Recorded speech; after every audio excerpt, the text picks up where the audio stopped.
Me presento al final. Comienzas tú, Andrés. O sea, sigues Sí. tú. Bueno, gusto y felicidades por este canal y por todas las iniciativas que están impulsando para promover las ideas de la libertad, de la sociedad libre y las ideas correctas para Occidente, ¿no? Bueno, Andrés Barrientos, soy el cofundador de un think tank que partió en el sur de Chile llamado Ciudadano Austral. Y bueno, partimos promoviendo las ideas de la libertad en lugares donde no llegaban las ideas, donde principalmente el centralismo ha hecho que los grandes think tanks o centros de estudio se concentren en la capital, en Santiago de Chile, y eso llevó a que hacemos esta fundación para promover las ideas en el sur, ¿ya? Principalmente en el sur, y a medida que hemos ido trabajando y avanzando, hemos llevado las ideas ya a otros lugares y hemos tenido que expandir nuestro rango de acción por las tecnologías, por la importancia también de algunos debates, y hemos ido a Paraguay, hemos estado en Perú, en Argentina, en Italia, en Bielorrusia, incluso expuso un integrante de la fundación en su momento hablando sobre el modelo económico chileno. Y bueno, de profesión soy ingeniero civil, pero soy un apasionado de los temas filosóficos y políticos, así que eso es lo que me tiene aquí conversando con ustedes hoy. Muchas gracias por la invitación nuevamente. Muchas gracias, Andrés. Bueno, ahora me presento yo. Yo soy Hugo Estornayolo Silva. eh, Vivo en Ecuador, soy italiano ecuatoriano, soy el corresponsal para la América Hispana de Navarra Confidencial, que es un diario español. Más o menos hace un mes, mes y medio, comencé a yo dedicarme a hacer todo el tema de los webinars y de gran parte del audiovisual junto con mi amigo Ángel García para justamente para Navarra Confidencial. Y pues hemos estado invitando gente de todas las tendencias de las derechas liberales, conservadoras, católicas, de toda América y también algunos invitados extraamericanos que, por ejemplo, han sido alemanes, austriacos. Próximamente vamos a hablar con un par de norteamericanos. Ha sido una experiencia bastante gratificante y sobre todo para mí que me interesa consolidar lo que yo denomino una derecha ontológica que va desde el liberalismo más light, que es lo que muchos grupos promueven, hasta el verdadero pensamiento católico contrarrevolucionario que se expresa en las ideas de Plinio Correa de Oliveira, pasando por todo el espectro de las derechas, que es a mí lo que más me ha gustado. O sea, yo soy un gran apasionado de la lectura, de la filosofía, de la política, el derecho, la economía, y más o menos he ido conglomerando un corpus ideológico en base a ideas muy disimilares de un grupo y de otro. Bueno, Andrés, ya estás conectado, así que comencemos contigo y luego le paso a Santiago el turno. Y cuando tú escuchas la palabra secularización, ¿qué se te viene a la cabeza? Principalmente como, como proceso histórico, no me gusta irme solamente a la palabra que viene del tema de la separación entre el individuo y en realidad el estado de la iglesia, ¿no? De la fe. Me gusta verlo como un concepto histórico donde se intenta y se trata de separar la dimensión espiritual del ser humano de lo que es su noción natural. Entonces, en cierta medida, a mi juicio, es la separación, corresponde a la separación mediante las leyes y el Estado, la separación o el intento de separación forzosa de la integralidad del ser humano. ¿Mm? ¿Por qué? ¿Y por qué digo esto? Porque el ser humano en forma integral tiene una noción trascendente, independiente si es que eres católico, evangélico, protestante, ortodoxo, etcétera.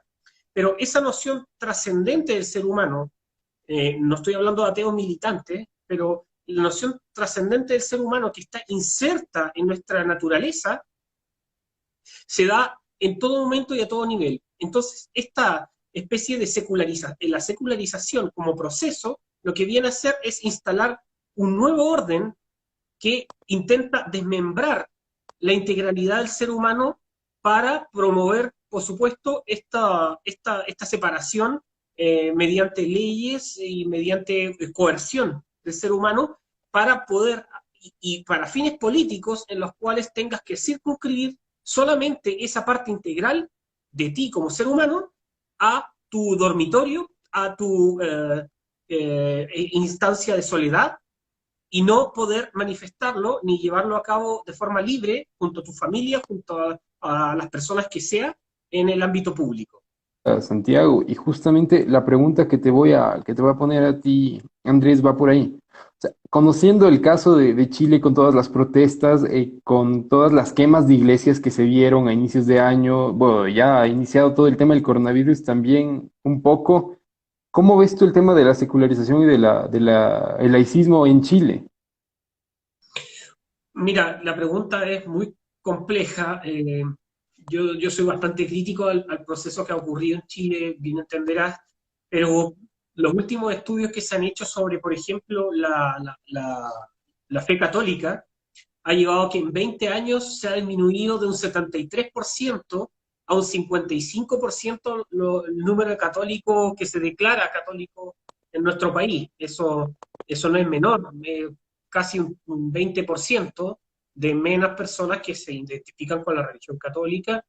Y en el plano político, la visión trascendente del ser humano, y sea cualesquiera religión, ha sido excluida, apartada también como de la noción de bien y el mal, ¿ya? Entonces, cuando nosotros separamos la noción de bien y el mal, la búsqueda de la verdad, nosotros somos prisioneros de una libertad que no existe, ¿no? Porque la única libertad real va a ser aquella en la cual uno está en la búsqueda constante de la verdad, ¿ya? Y ahí yo soy bastante crítico con aquellos que piensan que la libertad en sí misma es, sin asociarla a, a dimensiones morales y políticas, va, como si estuviesen disociadas, van a ser realmente adecuadas para una sociedad. Y aquí me gusta ir al caso de Polonia, por ejemplo, donde Juan Pablo II, y bueno, el país en sí, demostró que la fe es la mayor resistencia para el totalitarismo. Y eso se llevó a cabo, por ejemplo, cuando el Papa Juan Pablo II visita por primera vez, el primer Papa que visita la Unión Soviética, va a Polonia el año 79, emite su discurso, y bueno, por eso se le llama el Papa que liberó un continente, emite su discurso y los comisarios de la KGB y de la Unión Soviética se les erizan los pelos, ¿no? Porque ven ahí que la dimensión de la fe, de lo trascendente, es algo más fuerte que lo político técnico, ¿no? Ahora, tenemos claro y entendemos que el capitalismo ha dado las mejores condiciones de vida en sociedad en nuestra historia de la humanidad, pero una noción técnica por la técnica en sí misma no lleva a los mejores avances de la humanidad. Y eso podemos remontarnos a Heidegger, un filósofo precisamente no tradicionalista católico, no liberal tampoco, pero él pone, y esto me gusta leerlo porque tiene un texto muy interesante que se llama Gelassenheit, en lo cual dice que lo verdaderamente inquietante con todo no es que el mundo se tecnifique enteramente, mucho más inquietante es que el ser humano no esté preparado para esa transformación universal de la técnica, lo que aún no logremos enfrentar meditativamente con lo que propiamente se avecina para esta época. Entonces, lo que hace Heidegger aquí es poner en pugna el pensar calculante, que le llama, con el pensar meditativo. Y el pensar meditativo es situarse en el concepto de la técnica con una mirada crítica, buscando el sentido de. Entonces lo que hace el liberalismo progresista, por así decirlo, que extirpa la noción trascendente del ser humano y que seculariza completamente y denaturaliza al hombre, lo que hace es que aboga religiosamente a la técnica por sí misma como el medio para alcanzar lo mejor del ser humano. Y eso es un grave error, y un grave error porque está cometiendo Occidente. De hecho, el mismo patriarca Kirill en Rusia, el patriarca de la Iglesia Ortodoxa rusa, dijo hace 1 o 2 años atrás que Occidente está cometiendo el peor error de su historia, que es alejarse de su noción trascendente. Y ahí yo concuerdo plenamente. Y respecto al tema de la libertad, quiero leerles un pasaje de Juan Pablo II respecto a en la encíclica Centésimos Annus, que él dice que la libertad, no obstante, es valorizada en pleno solamente por la aceptación de la verdad. Un mundo sin verdad, la libertad pierde su consistencia y el hombre queda expuesto a la violencia de las pasiones y a condicionamientos patentes o encubiertos. El cristiano vive la libertad y la sirve. Y ahí, en el caso chileno, vamos a ver que tenemos en las protestas un perro divinificado, que es la gran exaltación de lo que tenemos que creer, ¿no? Porque ya no creemos en nada, entonces podemos creer en cualquier cosa. Pero la noción trascendente de buscar algo para darle sentido a nuestras vidas siempre está. Y eso es ahí donde el marxismo y la izquierda nueva, que podríamos decir, es donde ha penetrado y ha sabido llevar a cabo su proyecto político para desnaturalizar todas las instituciones de nuestra sociedad occidental. Listo. ¿Sí? Justamente me quedé con esto, entonces iba a hacer la pregunta. Yo veo siempre las banderas mapuche y todo eso en las imágenes de las protestas de Chile, pero no tengo mucha información sobre el tema de la ideología de género y del feminismo como parte del avance revolucionario, que más bien quiero ver si es que tú tienes más info de eso. Sí, mira, la ideología de género es política de Estado desde el gobierno de Michelle Bachelet. Hay un manual donde todas las instituciones públicas del Estado tienen que ceñirse bajo los preceptos de los ODS y se cumplen a rajatabla desde el gobierno Bachelet 2 y y no se han cesado esos planes. Te diría que no se han cesado en educación, no se ha cesado en toda la administración pública, se está cambiando la justicia, ya hay fallos con perspectiva de género, como pasa en Argentina. eh, la Contraloría General de la República tiene también implementado las perspectivas de género dentro de sus planes y programas. Hay unión entre el Estado de Chile con las políticas de la Unión Europea para promover la perspectiva de género. Y la perspectiva de género ha permeado todo el aparato público y sin contar también que hay un Ministerio de la Mujer y Equidad de Género que precisamente también promueve esto. Y es tanto que cuando uno ve un Ministerio de la Mujer que tiene como misión disminuir los casos de violencia hacia las mujeres, vemos que ha tenido un presupuesto público millonario y los casos siguen en forma constante, ni suben mucho ni bajan demasiado, con un presupuesto público tremendo. Es un tema doctrinario ideológico. Entonces, eso es lo que en Chile ha penetrado en todo nivel, en los cursos, en los colegios, no solo a nivel de Estado, sino que también podemos decir que a través de la propaganda, perdón, de las comerciales y de la publicidad de distintos eh, tiendas de ropa, etcétera, donde también se pueden ver ciertos códigos asociados a la ideología de género que se han ido adaptando e incorporando.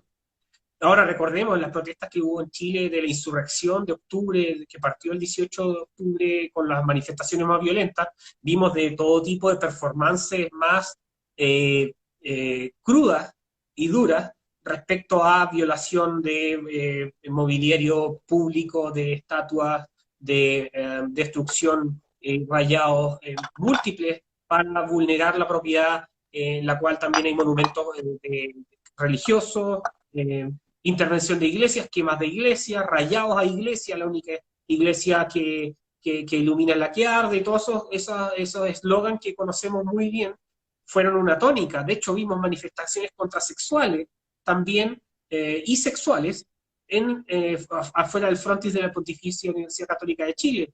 Ningún sacerdote hizo un llamado explícito a repudiar todo ese tipo de actos, y menos los políticos.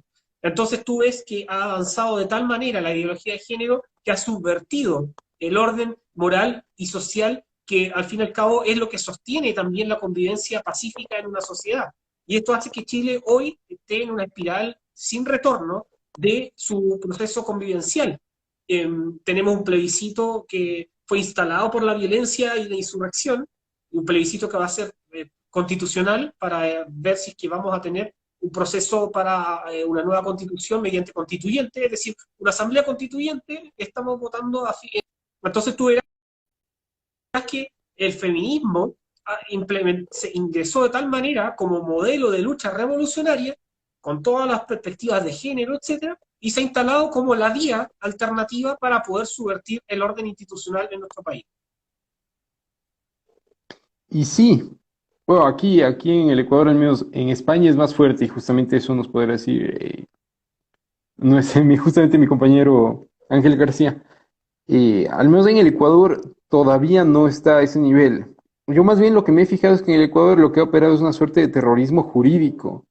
Se ha utilizado la propia justicia constitucional para ir adecuando el ordenamiento jurídico, para ir adecuando las normas de nuestro país a toda la cuestión progresista, a través de acciones constitucionales de terrorismo jurídico, se ha ido haciendo que se tenga que reconocer la justicia indígena, se tenga que reconocer el matrimonio homosexual, se tenga que reconocer los cambios de nombres para los hijos, por así decirlo, de las parejas homosexuales, entre otras. Entonces, hay zonas, hay regiones culturales en donde se utiliza la estrategia violenta, porque realmente ya no hay más forma para secularizar y para laicizar, aplicar el laicismo de manera absoluta y total, como puede ser en Chile, que es donde hemos visto más violencia, y en otros, en Colombia, donde se vuelve mucho más versátil, donde se va aplicando de manera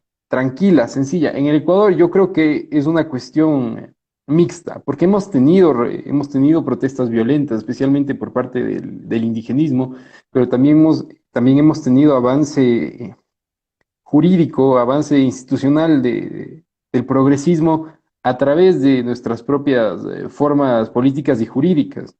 Entonces, por ahí veo que son las dos formas de actuación de la secularización, al menos en el momento presente. Listo.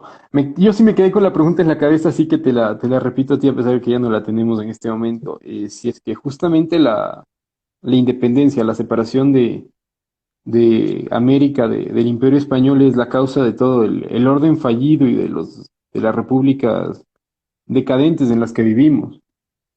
Mira, yo de manera personal creo que no, yo creo que es parte de un proceso histórico que está viviendo Occidente en general. Eh, lo que sí, como modo de contrarrestar esta secularización ideológica y utilitaria para la izquierda, creo que es más importante que nunca llevar al plano público, antes de que se nos cercenen las libertades, llevar al plano público nuestra noción de la verdad, exaltarla mediante estos tipos de canales, seguir difundiéndola, provocar a la izquierda en estas temáticas, porque, mira, vayamos a estados pequeños. En Chipre, cerca del 90% es religiosa. En países que están dentro de los primeros rankings de libertad, en libertad humana y libertad económica. Por ejemplo, Malta, 94%. En Polonia, Polonia, el 80% se considera religiosa. Entonces, cuando tú tienes estados pequeños, también puedes tener una buena noción tradicional o moralmente correcta para avanzar en políticas de mercado, por ejemplo.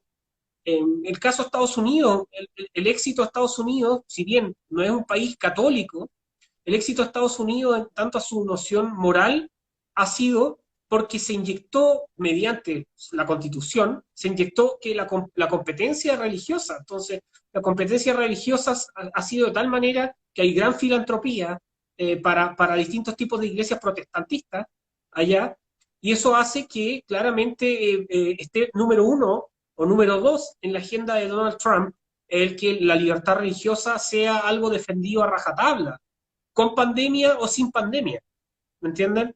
Aquí con pandemia Nosotros tenemos los centros de culto religioso como en último lugar en fase de apertura. Lo más riesgoso es más riesgoso que una discoteca. Eso pasa en Chile hoy. Y no vemos ningún grupo protestante importante y tampoco católico, donde no han dicho nada respecto a qué está pasando con nuestros templos, ¿no? Entonces no se puede ir, porque sí se va a poder ir antes a una discoteca, a tomarse un trago, a beber algo, a bailar, pero no un templo religioso. Te das cuenta que es un tema también de pasividad. Entonces el cristianismo ha sido muy pasivo en estas últimas décadas.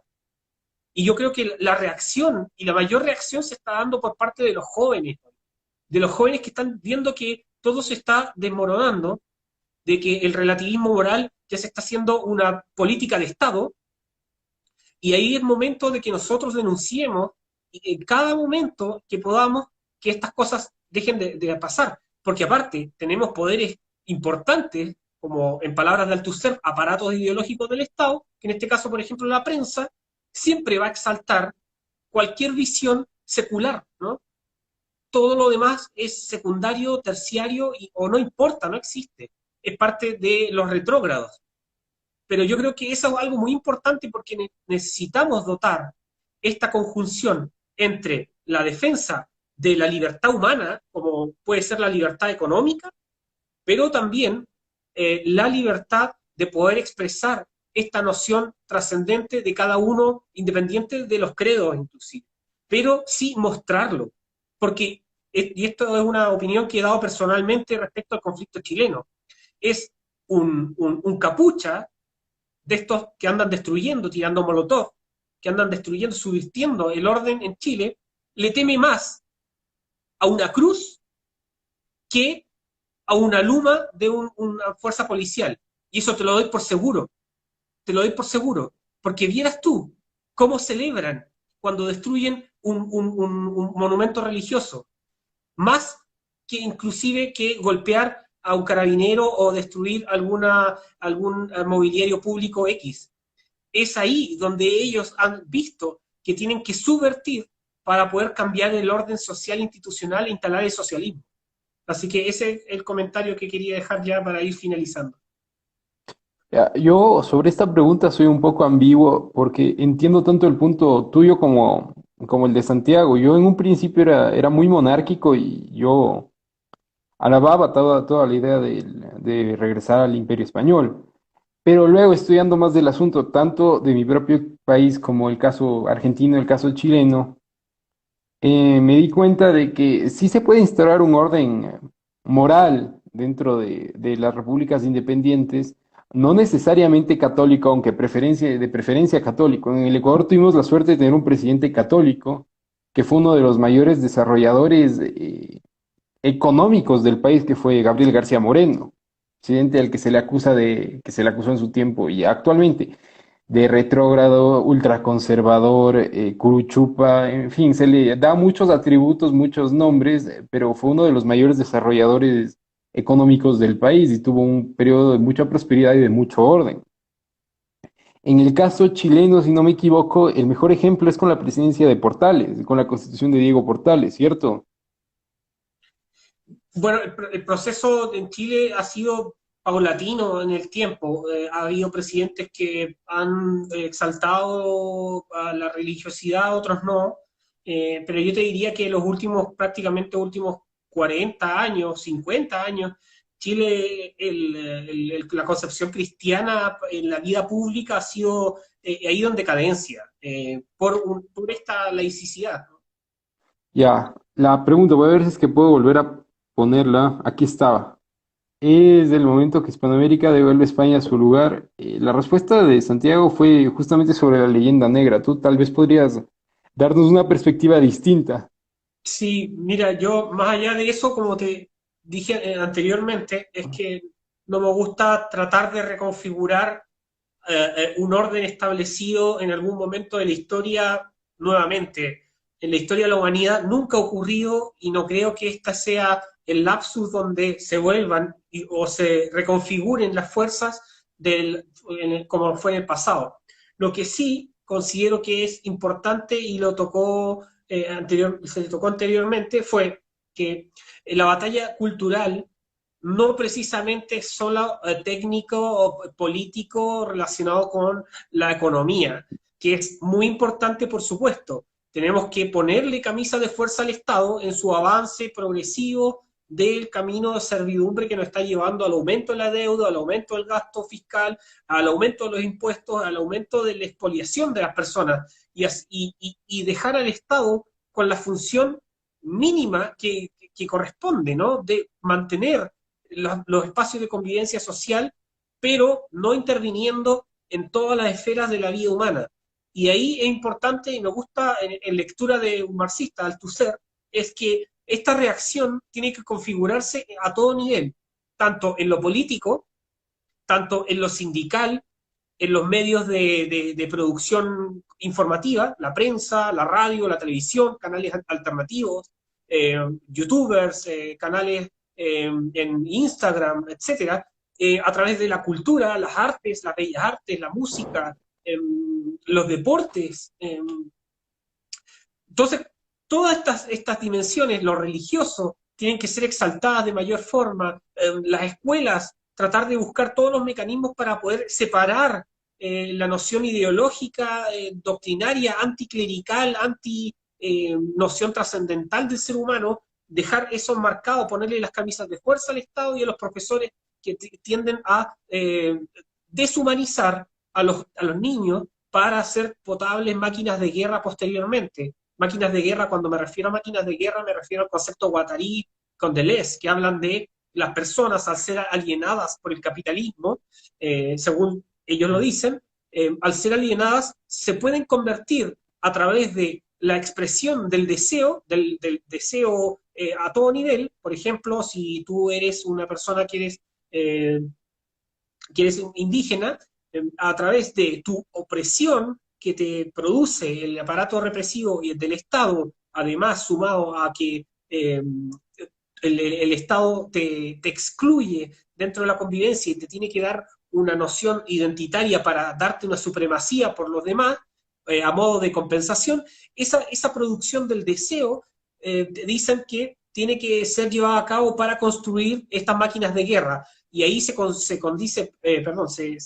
configura directamente y se relaciona directamente con lo que decía Podemos en España a través de Pablo Iglesias, que era la politización del dolor.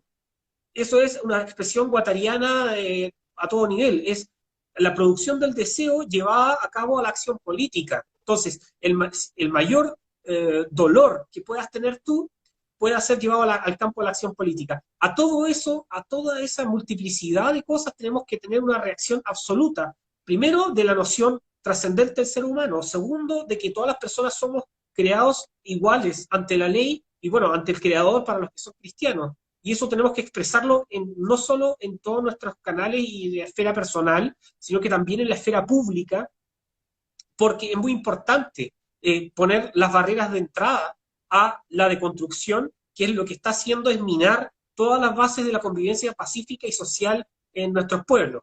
Y para ir cerrando un poco en este tema, que es el punto de la reacción a la cual me referí con los conceptos de Althusser, de los aparatos ideológicos del Estado, que a mi juicio es como una superación un poco más compleja de los cuadernos de la cárcel de Gramsci, eh, que Gramsci concibió muy bien, que detectó que la Iglesia Católica era la que llevaba el sentido común hasta las personas más pobres. Entonces tú podías ser una persona no cristiana, no católica, pero la noción de bien y el mal, o los mandamientos, estaban insertos en las personas. Entonces, el marxismo tenía que llevarse a tal nivel de que el sentido común esté inserta la noción de producción marxista.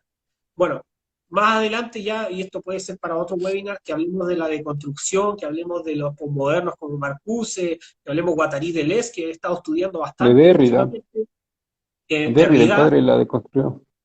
claro, entonces, darle esperanza. Hay pueblos que sufrieron muchísimo, que son pueblos que no están tanto en la palestra de Occidente en la actualidad, de las grandes pugnas políticas, como por ejemplo el caso polaco, el caso lituano, el caso húngaro, en el cual, por ejemplo, este libro lo compré en Lituania, muy, muy bueno, que es el libro acerca de cómo se vio a la iglesia inmiscuida dentro de la Unión Soviética, cómo trabajaba en la clandestinidad, cómo la ocupación nazi y la ocupación soviética destruyeron prácticamente, intentaron destruir la noción de la fe, instalando el marxismo como religión, y al fin y al cabo salieron victoriosos a través de la clandestinidad, el trabajo de la fe, el trabajo de la esperanza en poder salir adelante, y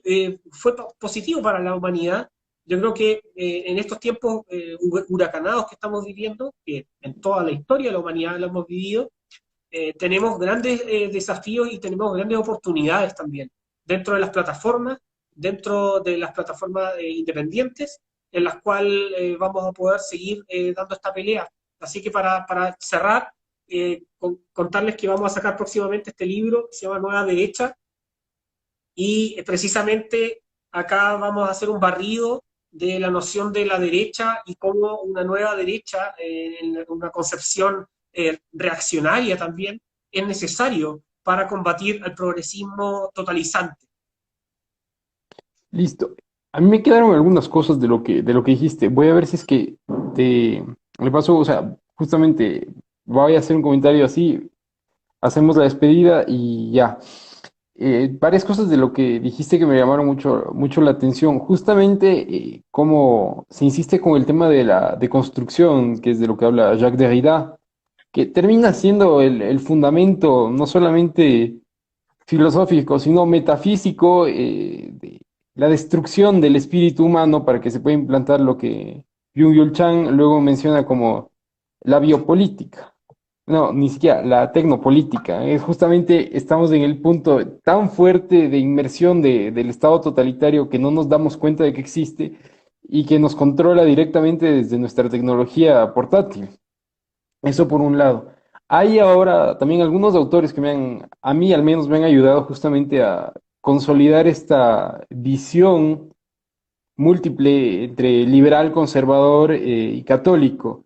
El principal de ellos es Eric von Däniken, que es un autor bastante desconocido para mucha gente en realidad, y que es un reaccionario liberal, justamente, es un medievalista monárquico, profundamente amigo del libre mercado y también del orden tradicional, que era católico, era austriaco. Y gran parte de las ideas de él considero que yo debemos rescatar justamente para lo que se está formando en estas nuevas derechas. Porque son derechas que están perdidas, están desorientadas en su sentido político y en su perspectiva. Entonces, tal vez leer un poco a Kenneth Ledin, que es el que, junto con Rothbard al final de su vida y con Hans Hermann Hoppe, son los que mejor logran consolidar esa doble visión de la moral conservadora con la economía liberal. Curiosamente, todos terminan acercándose mucho al cristianismo. Para Occidente yo considero que es la cuestión final. Y tal vez mencionar un artículo, y vamos a ver si es que en Navarra Confidencial reproducimos un artículo que alguna vez yo leí muy bien, que me encantó, que se llama El vicio del iliberalismo. Está en un sitio que se llama The War for Christendom, que si tengo entendido era un sitio de los monarquistas austriacos, pero era un artículo muy bonito que justamente mencionaba el tema de Kenneth Ledin y de cómo el católico y el cristiano debe ser una persona liberal, no en el sentido de liberal progresista, que es a lo que tanto nos estamos oponiendo desde la propia derecha, como dentro de cualquier ámbito cultural, porque son los principales promotores de la secularización, sino en el sentido de que tenemos que ser generosos, tanto en lo que aprendemos como en lo que difundimos, tanto en lo que somos como en lo que hacemos. El liberalismo católico, el liberalismo que nos concierne a nosotros es un liberalismo de generosidad. Entonces, tal vez con eso termino. Quisieras, o sea, más bien, ahorita ya vamos a concluir, te despides y se despide Santiago. ¿Sí? Sí, Bueno, justamente. quiero agradecerte por la conversación, porque más que debate, esto fue una conversación muy enriquecedor, saber que tenemos puentes en países distintos, que tenemos una cultura común, A pesar de que estamos a kilómetros y kilómetros de distancia, aprovechamos las tecnologías hoy para poder comunicarnos. Esto que va a quedar grabado va a ser muy importante también para después eh, repasar y todo. Quiero quedarme con una idea de que positiva, de que a pesar de que estamos viviendo tiempos muy complejos y difíciles, estamos dando una pelea a todo nivel, aprovechando los beneficios de la globalización, en este caso una globalización bien entendida, no un globalismo de instalación hegemónica de determinados modelos, pero los beneficios de la tecnología están ayudando a que podamos tener este tipo de conversaciones, que podamos reproducir ideas, que podamos también, en parte, hicimos buenas síntesis, algunas síntesis de pensadores y de personas que han discutido estos temas en profundidad. En el caso, para mí, un caso ejemplar es Juan Pablo II, que no solo era un religioso y un importante papa, ¿no? Para mí también era un gran pensador y gran parte de lo que vivió, el pensamiento que lo llevó a cabo también en la práctica, fue desarrollado por también su experiencia de sufrimiento. Y ahí yo quiero hacerle un llamado a todos porque claramente estamos sufriendo actualmente este progresismo totalizante, pero es una oportunidad porque nos permite buscar las mejores estrategias, herramientas y medidas para expresar nuestras ideas en distintos ámbitos. Así que no hay que cesar la lucha, ahí vamos a seguir trabajando y felicitarlos también por esta iniciativa de Navarra Confidencial y por haber tenido esta bonita conversación y seguir conversando en el futuro. Un abrazo grande. Muchas gracias, Andrés, igual contigo.